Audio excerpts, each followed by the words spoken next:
que não compensa. Muito rapidinho. Vamos continuar então.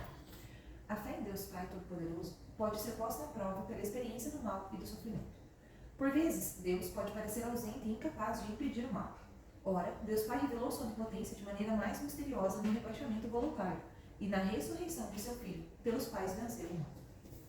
Referência do Catecismo. A seguir, vem a realidade do infinito conhecimento, da onisciência de Deus. Todo o tempo, passado, presente e futuro, todas as coisas, as que são e as que poderiam ser, todo o conhecimento possível, tudo isso é o que poderíamos chamar um único grande pensamento, da mente divina. A mente de Deus contém todos os tempos e toda a criação, assim como o ventre materno contém toda a criança. Mas é muito interessante pensar aqui. Deus é um ponto.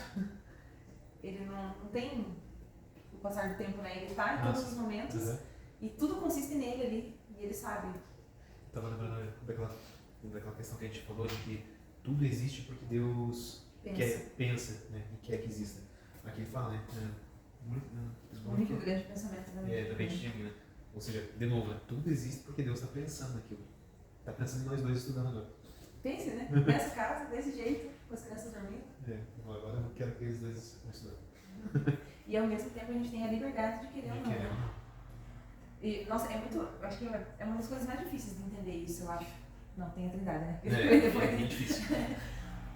Mas você compreender assim que você tem liberdade de escolher, mas Deus sabe o que você escolheu.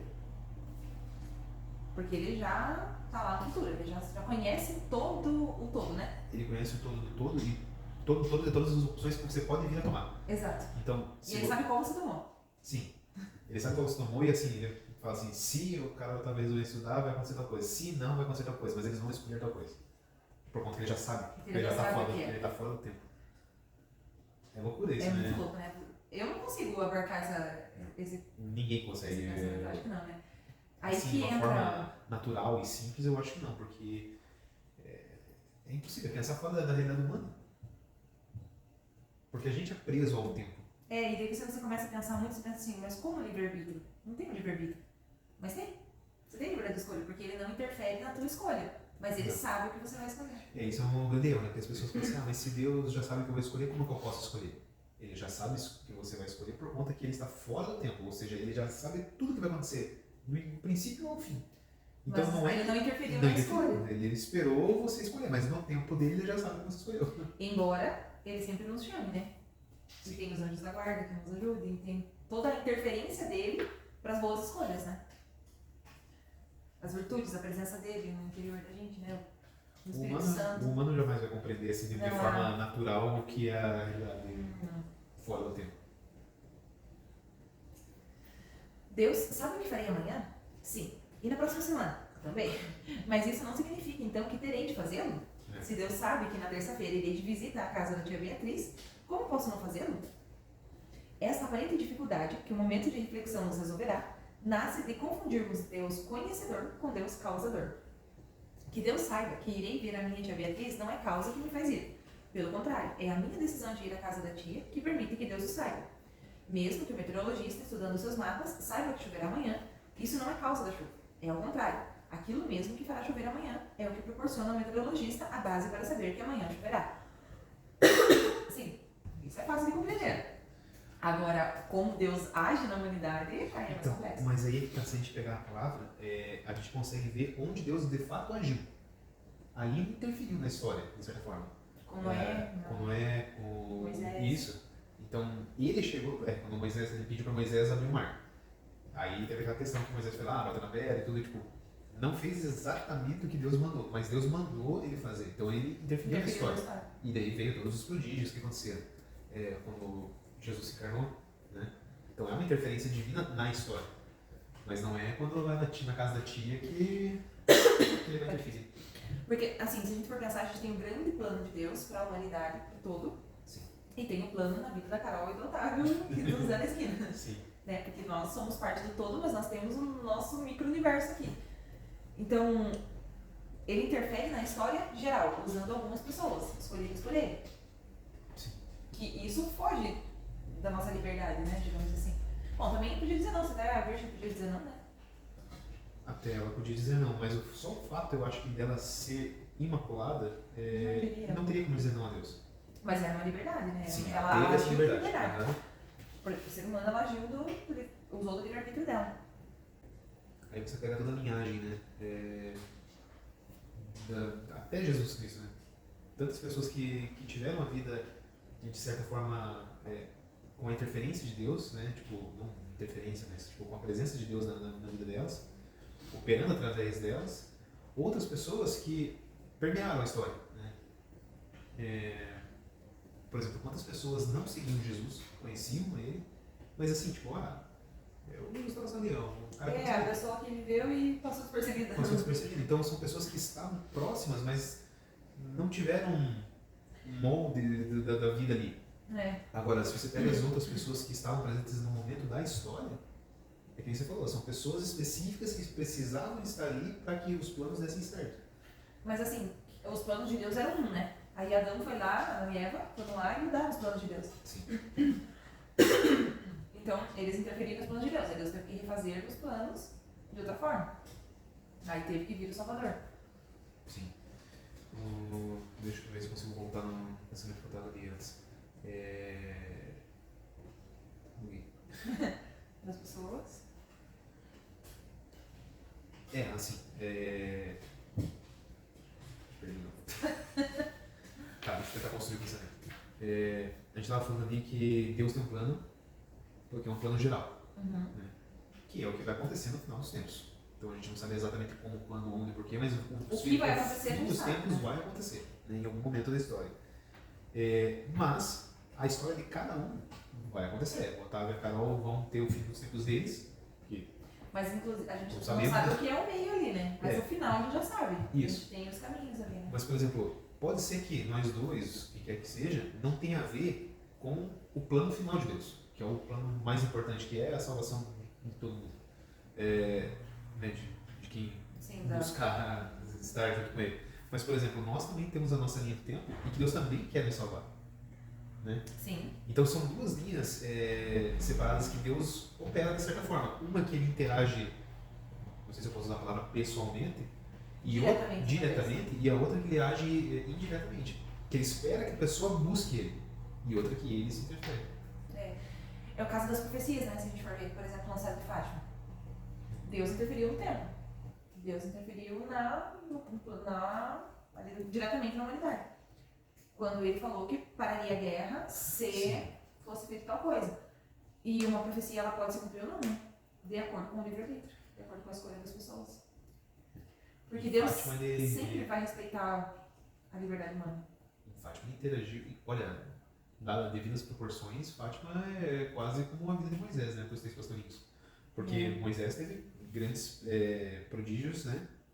Porém, os pastorinhos também, eles em si, eles tiveram a visão do inferno, né? Mas as pessoas que estavam em volta viram o milagre do sol, que foi algo grandioso, né? Foi pro mundo todo, né?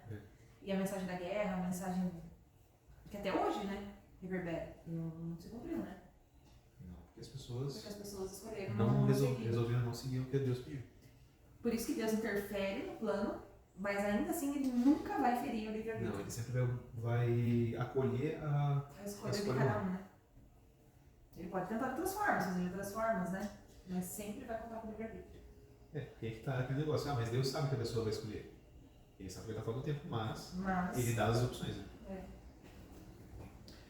Para sermos teologicamente exatos, convém dizer aqui que, falando em termos absolutos, Deus é a causa de tudo o que acontece.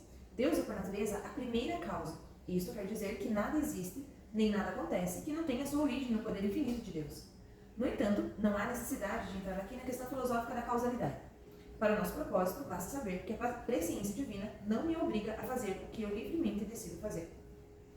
É porque a gente também não pode esquecer do ponto que Deus é infinita bondade, infinito amor, infinita perfeição. Sim. E a gente não pode olhar ele com os olhos humanos, né? A preferência dele jamais será para benefício da nossa vida, para manipular ou para qualquer coisa. Inclusive, ele se contradiria. Contradiria. Não sei. Mas ele não pode se contradizer, né? Então, não. se ele é tudo bem, ele não pode causar o mal, exatamente. Ele sempre vai causar O um máximo que ele pode fazer é permitir que o mal haja para ganhar um bem maior. bem maior, exatamente. Ele Ou sempre... que algo aconteça para evitar um mal maior. É, exatamente. Porque sempre ligado a ele terá um bem. Sempre. Outra perfeição de Deus é que não há limites à sua presença. Dizemos dele que é onipresente. Está sempre em toda parte. E como poderia ser de outro modo, se não há lugares fora de Deus? Pois é. Ele está nesse escritório que escrevo, está no quarto em que você me lê. Se algum dia uma astronave chegar a Marte ou a Vênus, o astronauta não estará só ao alcançar o planeta. Deus estará ali. Diferente, né? Note-se que a presença sem limites de Deus nada tem a ver com o tamanho. O tamanho é algo que pertence à matéria física. Grande e pequeno não tem sentido se aplicados a um espírito, e menos ainda a Deus. Não é que uma parte de Deus esteja num lugar e outra no outro. Todo o Deus está em toda parte. Tratando-se de Deus, espaço é palavra tão sem significado como tamanho. Outra perfeição divina é o seu poder infinito. Deus pode fazer tudo, é onipotente. Mas pode fazer um círculo quadrado? Não, porque um círculo quadrado não é algo, é nada. É uma contradição nos seus próprios termos, como dizer luz do dia noturna. Deus pode pecar? Não, de novo, porque o pecado é nada. É uma falha na obediência devida a Deus. Enfim, Deus pode fazer tudo, menos o que é não ser. Nada. Daí a gente volta quando ele conversa com Moisés que diz, eu sou o que sou. É, o grande eu sou. Ele não pode não ser. Tudo que existe é porque está sustentado no ser que é. E o que não é, não está sustentado nele, então não existe. Não Por existe. isso que o pecado não está sustentado nele, então o pecado não existe. Nossa, que fácil de compreender isso agora, né? E aí que tá aquela questão que a gente estava conversando um tempo atrás sobre o que Deus, eu não sei quem que escreveu isso, mas que Deus prefere que a condenação da alma, a condenação eterna da alma ao inferno, do que a não existência. Santo Afonso da Cruz, Santo não, Afonso da Cruz. Afonso da Cruz que escreveu naquele livro lá que eu não sabia o nome dele. Tá. Eu faço ideia das Porque autores. o quão terrível seria você estar fora de Deus, você não existir. Um nada, né? Um nada. Eu não sei medir isso, não sei nem dizer o que é um nada, né? Alguém que existiu e daí não existir. Como seria isso? Mas Mas e aí a questão do inferno? ainda assim está ligado a Deus, né? E a existência, né? É a existência porque Deus pensa nele, mas Deus não está lá.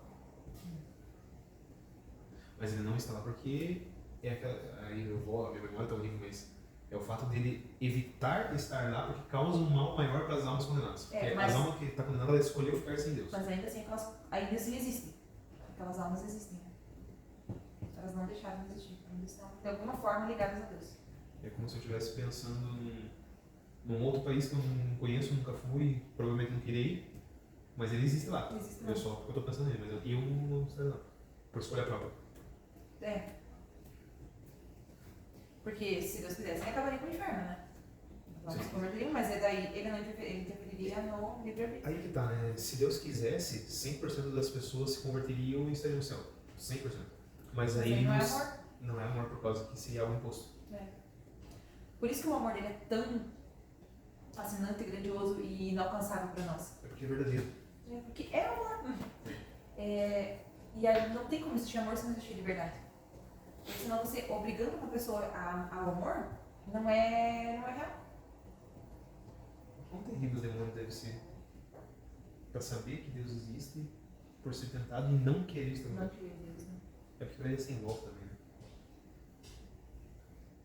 Não dá nem pra medir, né? O que foi a vida dele.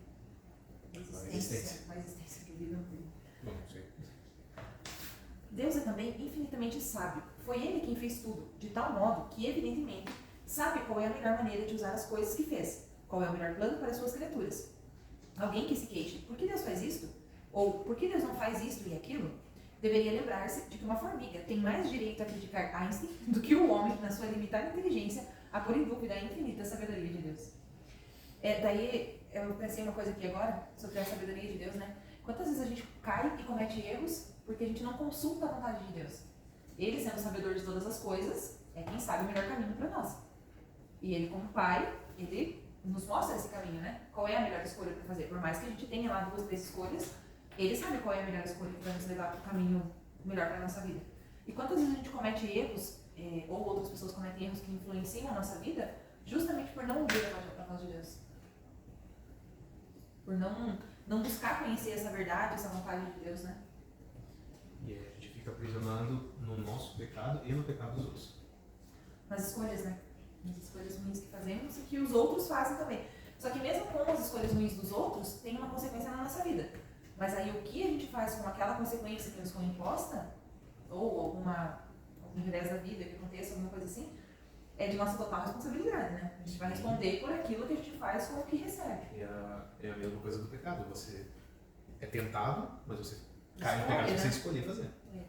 E até o pecado é uma escolha óbvia de erro, né? Agora, mesmo que não seja pecado, seja uma escolha ruim, sei lá, uma escolha ruim mesmo, troquei de emprego, por exemplo. Eu tinha um emprego que eu gostava e escolhi o outro. Mas se eu tivesse consultado a vontade de Deus, conversado com Deus, a verdade teria se revelado e mostrado que aquele não era o melhor caminho para a minha vida. Ou recebi sei lá, um diagnóstico de alguma doença, assim, por exemplo. O que eu vou fazer com esse diagnóstico? Vou entrar em desespero e vou Vou acelerar a morte. ou vou negar. Ou vou acolher aquilo como sendo a vontade de Deus e viver da melhor maneira possível. Tirar daquilo o bem maior, né? Agir como realmente alguém que ama Deus e age como Ele, fazendo daquilo o bem maior para a minha vida. Uma tábua de salvação, né? Ou a luta que é a abertura da vida. Porque a gente conversava hoje, né? Hoje, que o fato de você não estar esperando, mas você estar aberto à vontade de Deus, aí você recebe uma nova vida, contemplado com essa graça. E aí você entra em desespero. Ou você louva a Deus por uma nova vida que tinha confiado. E por uma nova vida que tem a chance de estar no céu um dia contemplando a Deus. Uma alma eterna, né? A partir do momento que ela toca o ventre materno, ela já é eterna. É isso, são as escolhas que a gente faz no dia a dia que determinam como a gente vai carregar a nossa cruz e como a gente vai chegar no final, né? O que deixa pior ainda a questão do pecado. Porque as pessoas às vezes não conseguem entender a questão do pecado, porque o pecado você escolheu o pecado. Não foi o demônio que tentou e você foi lá e caiu, ou qualquer coisa assim. Você escolheu fazer, por mais que não tenha um entendimento no momento, mas se as pessoas começarem a meditar isso, que toda vez que você pecou, você escolheu pecar, é dali que brota, acho que é a maior das vergonhas e te ajuda... A contrição mesmo, né? Do coração. Te ajuda a querer parar com o que você está fazendo e voltar à fita. E recomeçar, né? Levantar da queda. Sair do abismo, né? Porque tudo é escolha. O bem e o mal são escolhas. Então a gente tem que ter sempre isso diante dos olhos, né? Porque a gente sempre tem a opção de escolher o bem. E se a gente escolher o mal, Deus não vai poder estar lá. Mas a gente escolheu o bem e no primeiro movimento de escolha do bem, ele estará lá. Não é preciso ressaltar a infinita santidade de Deus, a beleza espiritual daquele em quem tem origem toda a santidade humana, é evidente. Sabemos que a própria santidade, sem mancha de Santa Maria, ante o esplendor radiante de Deus, seria como a chama de um fósforo comparada com o fulgor do sol. Mas até a mulher mais santa dessa terra, ainda assim uma farolinha, né? E Deus é toda misericórdia. Perdoa tantas vezes quantas nos arrependemos. Há um limite para a minha paciência e para a daquele outro, mas não para a infinita misericórdia de Deus. Mas Ele é também infinitamente justo. Deus não é uma vozinha indulgente que fecha os olhos aos nossos pecados.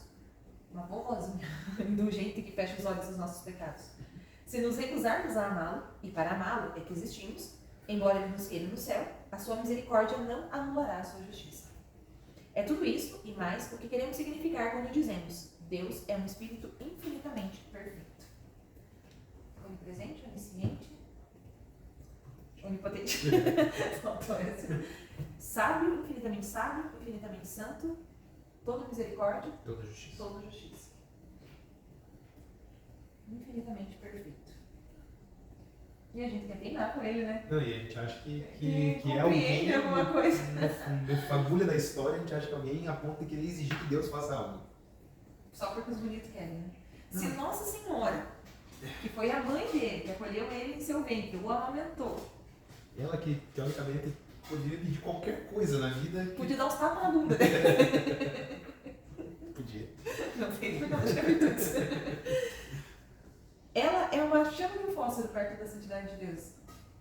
Imagina nós. Nós, réis mortais, pecadores.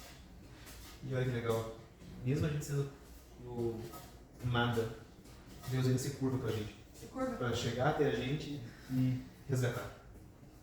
Ele se diminui, né? Ao nosso tamanho, não vou dizer que ele se diminui ao nosso tamanho, mas Ele vai até onde você ele chega até a gente, né? Mas ele nunca vai ser diminuído. Não, Ele isso vai... também não, mas ele, para que ele consiga ter um contato com o teu coração, se for o caso, ele vai descer até onde você estiver, no mais profundo do lamaçal. E vai puxar. Vai puxar. É isso, terminamos o capítulo 2, só falta alguns. O próximo é Unidade e Trindade de Deus.